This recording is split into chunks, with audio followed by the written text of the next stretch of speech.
Okay, so this is the new spreadsheet format. Let me explain to you the way that this works. It's a pretty simple process, actually. I tried to simplify everything. You'll note that right now, currently, there are two tabs. There's your securities tab and there's your options tips tab. The options tips tab is very important because it breaks down the different option scenarios and which strategy to employ based on those scenarios. For example, on the far left hand column you have market direction. On the top you have implied volatility. Here you have low implied volatility, neutral, and high. Here's your bearish situation, neutral situation, and bullish situation. Under the low bearish, you buy naked puts. You buy bear vertical spreads. That's when you buy an at the money call and sell an in the money call, or buy an at the money put and sell a out of the money put. Alright, ATM is at the money, ITM is in the money, and OTM is out of the money. Alright, so this is just a brief synopsis telling you what to do in different situations. That's all. Alright, and just something to help you out along the way. Typically, I don't do a lot of options, but there are times where you do need to use options. And when that time arises, you want to be in a position to know exactly what to do so that you can take advantage of it. Back to the securities tab. You'll note a few of the things have been changed. The BS2BC and the SS2BC have been moved, shifted, and renamed. The BS2BC is now your buy stop. So that's the BS2BC. Your SS2BC is now your sell stop. Okay? Let me explain to you why I did this and how this is going to help simplify your trading. As you know, the left side of the sheet is your buy side. From column B to column G, this is your buy side. Alright? From column H to column column M as in Mary, that is your sell side. It's very straightforward now. You're entering the market only on column D. Column D is your buy trigger when you're taking long positions. All the guesswork has been taken out. Just focus on column D. This is your pulse wave column. This pulse wave column will ebb and flow with the market and shift, taking into account everything that there is needed for you to know. Stick to this column. So if you're looking to go long a market, you're going to enter at column D. You're going to put your stop loss using column F, hence sell stop. When you place a buy stop order, the way to set your stop correctly is with a sell stop order. Alright, if your broker allows it, you can connect it so that you, for instance, let's just take one that we all know and love. Let's go with GDX as an example. Alright, so take GDX for example. Alright, I'm going to place my buy stop at $31.69 and put my sell stop at $25.57. It's just that simple. Alright. Conversely, for my short triggers, alright, the negative pulse wave, as you see, is in column K, and once again your positive pulse wave is in column D. For my negative pulse wave column K, I'm going to use as my sell stop trigger. So I'm going to sell the GDX at $25.57. That's my sell stop. With the buy stop order, this is my stop loss, column I, it's going to be at $26.59. So that's how that would work. It's pretty simple. It's pretty straightforward. Now I do realize that certain brokers have different order types and rules. If your broker allows it, you can put both of these tickets in at the same time and you'll be fine. Other brokers won't allow it and you have to do it differently. If you're with one of those brokers that make it difficult, then you can simply do one of two things. You can put your buy stop in at 31.69 and then just place a sell stop at 25.57. Whichever one gets triggered first, the other ticket will act as a stop loss. And that's how you do it. If you get stopped out on one position, you'll have to go in and you'll have to manually put the other one in if your broker doesn't allow it. But typically, if your broker allows it, I place 2 trades at the beginning of every week. I place both my long and my shorts because you never know what can happen and which one will get triggered. That's how you capture the largest gains, is by trading both sides of the market. Alright, let's look at some other features of the sheet. Alright, starting with column B. Column B, the 52 high, this column represents where the new highs are in the market, or current or previous highs. Whenever a market hits a new 10-day or 10-week high, it's going to be reflected in this column. Alright, a new 52-week high, it's going to be reflected in this column. So that's what this is. This lets you know where where the market's headed. If this is ever triggered or taken out, you can typically expect a very large move in this direction. Likewise,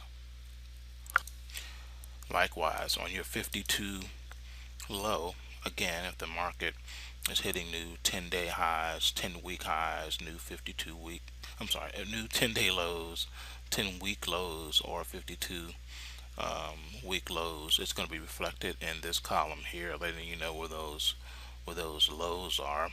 And if triggered, then you can expect significant movement in that direction. Alright,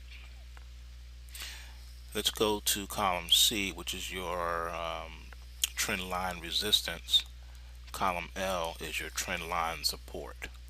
In the videos where you see me doing the trend lines, showing you where the the weekly supports are, if you will, and daily supports, that's going to be reflected in these 2 columns here. Okay,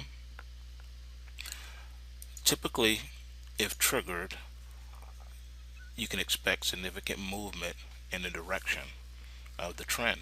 So it's letting you know what the market has to do in order to reinstitute its uptrend. It needs to take this out.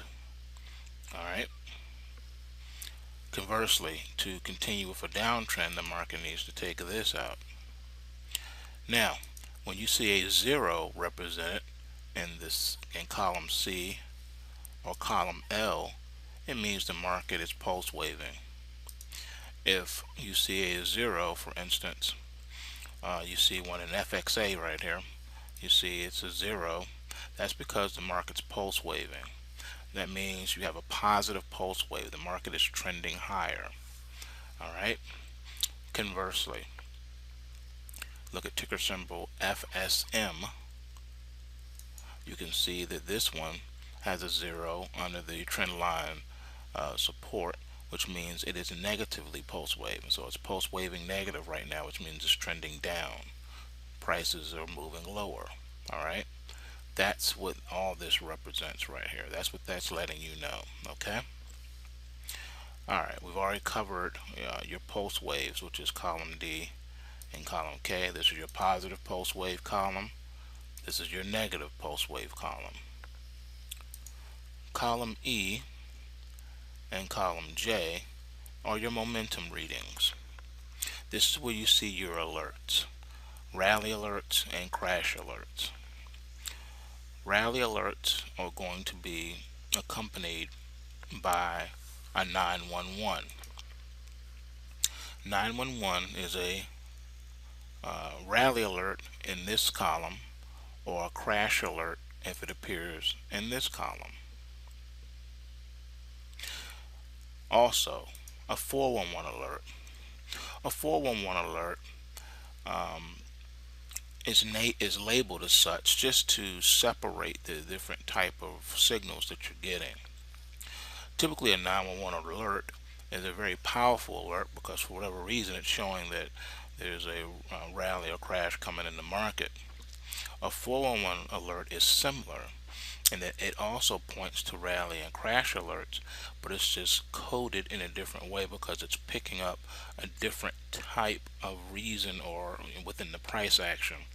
Conversely, it could be different, basically showing that it's not necessarily showing a market top or bottom per se, but it's just showing that the market may be ready to move from an overbought or oversold situation.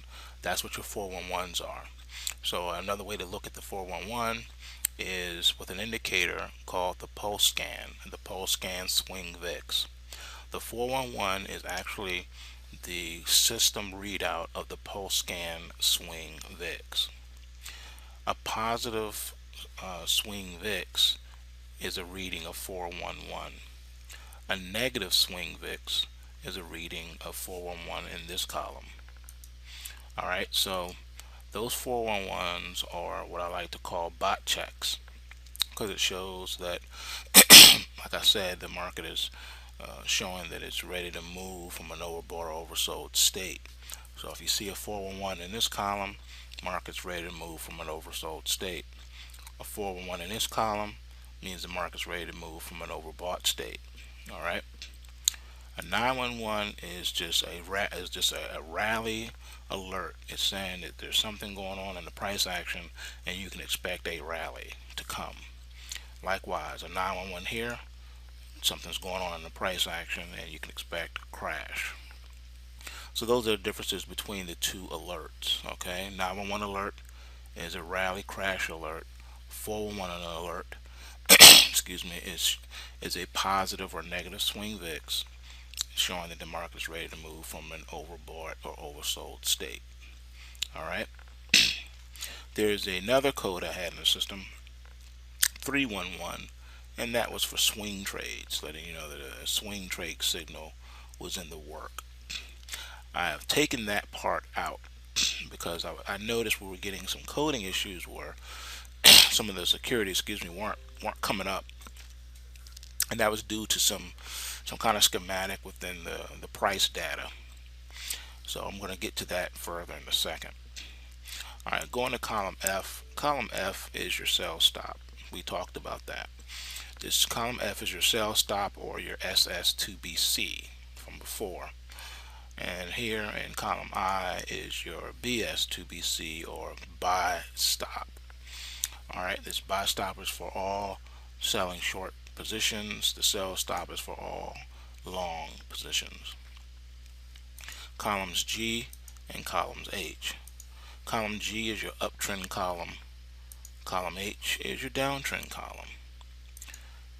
Looking at the different readings that you get, the readouts that you get are as follows: a reading of 70, a reading of 52, and a reading of 18.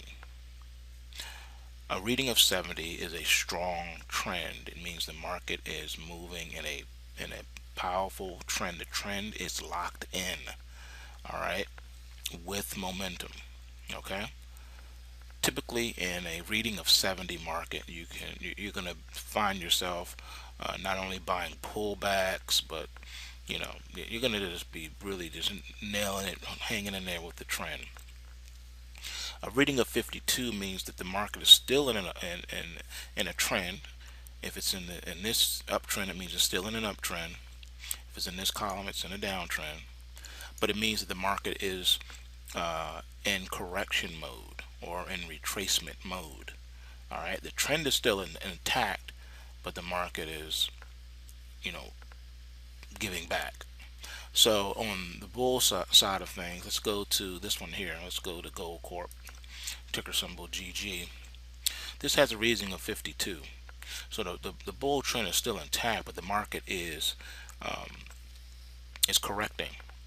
All right, so you have a downtrend channel going on there. All right, as you can see here in column H, showing you a reading of 18 with the arrow pointing down, meaning that even though we're in an uptrend, we're heading down. We're correcting. That's what it's showing you. Likewise, what is a reading of 18? A reading of 18 is basically showing you that the market is moving bullish within this correction. That's all it's saying. So if you have an 18 here and a 52 here, the trend is bullish, but the market's in the correction and it's locked into that corrective mode for now. As long as it stays 18 and this stays 52, the market is in a correction. The bull market is in a correction. Likewise, if you go here to this one, this is your natural gas ETF, the 3 times ETF. You can see here it has an 18 but a 52 here. So what does it mean? It means this market is still in a downtrend. The downtrend is still intact, but we're in a corrective phase. So the market is short-term bullish. All right, that's how you read this. Okay, what does a zero mean? Okay, a zero is simple. It means nothing is in play as far as an uptrend is concerned in this market. This market here on this one, this ticker here, FXB, is locked into a downtrend. Hence, it has a 70 reading and it's a golden arrow. This downtrend's locked in. There's no type of positive momentum reading at this time. It's locked in. So this zero, notice how in the uptrend column there's a zero, and I put a red stoplight there. That's telling you that there's nothing in play bullish in the chart whatsoever, and that you should defer to the bear side of the market and look for selling opportunities only. Not saying you don't place this pulse wave. Remember, we place both pulse wave trades at the beginning of every week, regardless of signals on the sheet. The signals on the sheet are just to help guide you and explain the current market conditions. But even if column G and H and column E and column J did not exist on the sheet and all you had was price, that would be all you would need, because you would still just place your pulse wave triggers at the beginning of the week, period. All right, that's just what we do. I added the technical aspect here just to help guide you to explain to you the current condition in any given market that you're trading. The other thing that's missing from this sheet, which I'll have to try to add back if I don't get too many errors, and that's 78. A reading of 78 just means that the market is pulse waving, positive, or pulse waving negative. That's all, just to help guide you. So in other words, whenever this is a 0, you should get a 78 here. All right, that's basically what that means. Unless you get a 911. 911 and 411 signals override all other signals in these two columns. All right, your secondary signal would be your 78 to let you know that the market was pulse waving. And that's really it as far as how to read the sheet. It's really not difficult. An NA, I do need to touch on this. An NA means that there's not enough data for that particular investment. It means that it's a new stock or a new ETF, and it hasn't been trading that long. Has been trading long enough for me to be able to squeeze out the long-term trends. I need at least, in order to make this work, I need at least that much data on this trend side anyway. I need at least 52 weeks worth of data in order to crunch this effectively. I need 52 weeks of data. So if that stock hasn't been trading longer than a year, or that ETF has been trading longer than a year, you're going to get an NA here. Just can't read it. All right, so that's all that means. So I had to rework some things in the code to do away with the NAs, because we were getting NA readings across the board and you couldn't even get your price trigger. So I had to fix that. So I have other things I'm working on too, but also another thing that's neat here too. If you go down here, you can click this ticker symbol thing, and you can check or uncheck The securities, you can just check the securities that you're going to be watching, and that's it. And you'll be able to do so here in the columns like that. So it's pretty neat. But other things are going to be added as they come. But I want to make the sheet as just plain as day for you, so that you'll be able to just get your weekly pulse waves, place your trades, and that's it. That's why you place your trades, Sunday night if your broker will let you, or first thing Monday morning before the market opens. Boom, you're golden. You place your trades, and you don't have to worry about it for the rest of the week or until you get filled. If you don't get filled that week, you cancel your tickets on Friday and wait for the next signals. It's just that simple. It's a very simple system. How do you trail your position? There are a couple of ways to trail your position. You can wait for your updated sheet at night, which I'll print out. If there's any change in the numbers, it'll be reflected on the new sheet. If the numbers don't change, then they are what they are. You just keep your stop right there, and then when Friday rolls around, we'll reassess. If there's profit to be made and take off the table, you take it off the table. Or if you want to let it ride, you tighten your stop up. We can discuss that. As far as where to put that at, and then you let it ride. That's what we do. We hold positions overnight. We don't day trade here. We hold positions overnight, and typically we like to hold positions for the entire week, not just for a day. Typically, an average trade will last 3 to 5 days, but if we can get that fifth day out of it, we'll take it. And that's how we roll. We do not day trade. We're not looking to take profit and get out in the same day. We like to hold overnight. Also, in doing so, you won't trigger your pattern day trader rule either. You have to have 25,000 in your account at all times in order to you know avoid the pattern day trade rule. So if you got less than 25,000 in your account after you place trades, then you want to avoid that by holding your trades overnight. So with that said, remember, bulls make money, bears make money, but pigs get slaughtered. So take what you can, give nothing back. Neutral and high. Here's your bearish situation, neutral situation, and bullish situation. Under the low bearish, you buy naked puts.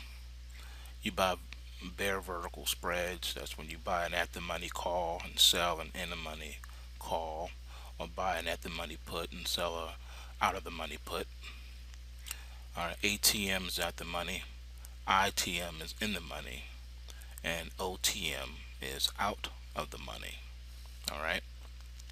So this is just a brief synopsis telling you what to do in different situations. That's all.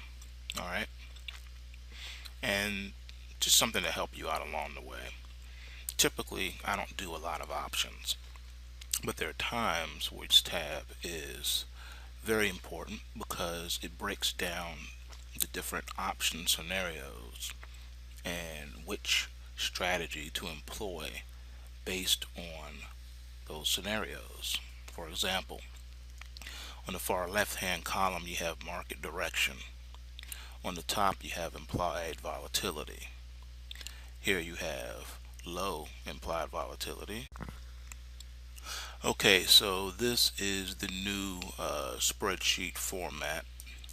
Let me explain to you the way that this works. It's a pretty simple process, actually. I tried to simplify everything. You'll note that right now, currently, there are two tabs. There's your securities tab, and there's your options tips tab. The options tip, you do need to use options. And when that time arises, you want to be in a position to know exactly what to do so that you can take advantage of it. Back to the securities tab.